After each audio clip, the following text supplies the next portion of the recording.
வடைக்கறி செய்ய போகிறோம். இப்போது வடை கடலைப்பருப்பு நல்லா ஊற வச்சுக்கணும். பூண்டு கடலைப்பருப்பு போட்டு ஒன்றா அரைச்சி வச்சுக்கின்னு வடை மாதிரி சுட்டுடணும். அதுக்கப்புறம் வடைக்கறி செய்யணும். சோம்பு பட்டை லவங்கம் எல்லாம் போட்டு தாளிக்கணும். தாளிச்சுட்டு வெங்காயம் தக்காளி ஏலக்காய் போட்டு நல்லா வதக்கணும்.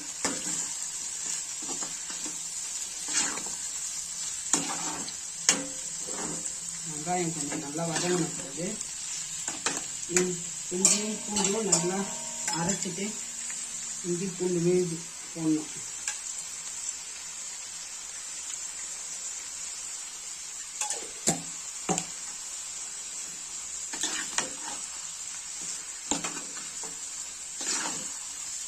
நல்லா சேர்க்கணும். வெங்காயம் நல்லா சேர்ந்து வதங்கின பிறகு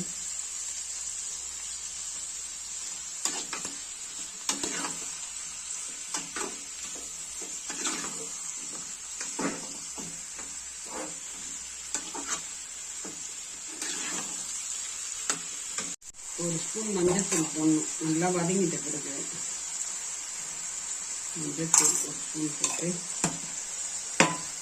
நல்லா இது பண்ணணும். தேவையான அளவு உப்பு போட்டுக்கணும்.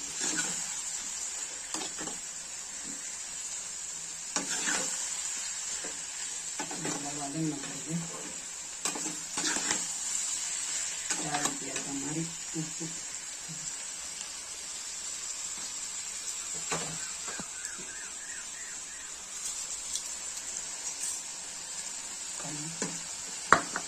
கல் உப்பு தேவையான அளவுக்கு போட்டுக்கலாம்.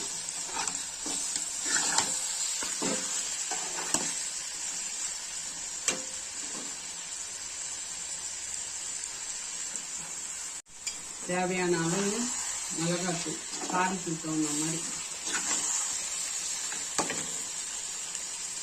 3 ஸ்பூன் மிளகாத்தூள் வேணும்னா 1 ஸ்பூனு கம்மியோட பண்ணிக்கலாம்.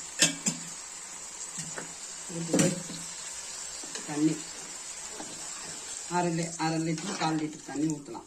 அந்த வடை ஊறுற வரைக்கும் தண்ணி ஊற்றலாம். வடையை நல்லா நசுக்கி போட்டணும். அதில் கொதிச்ச பிறகு தண்ணி நல்லா கொதிச்சிட்ட பிறகு வடையை நல்லா மதிச்சு போடணும்.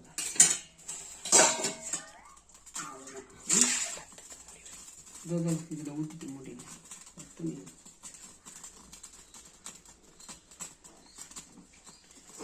தண்ணி வச்சு திருப்பு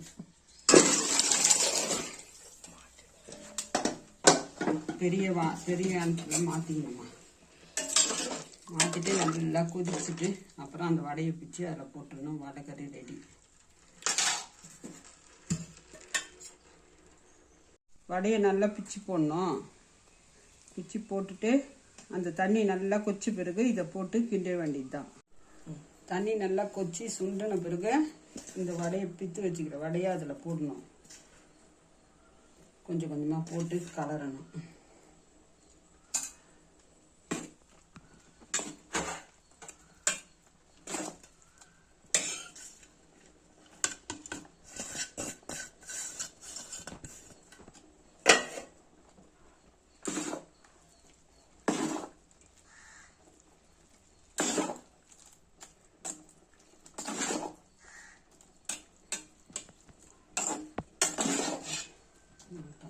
வேணும்னா தண்ணி கொஞ்சம் ஊற்றிக்கலாம். ஒரு டம்ளர் தண்ணி ஊற்றினா அது ஊறும்.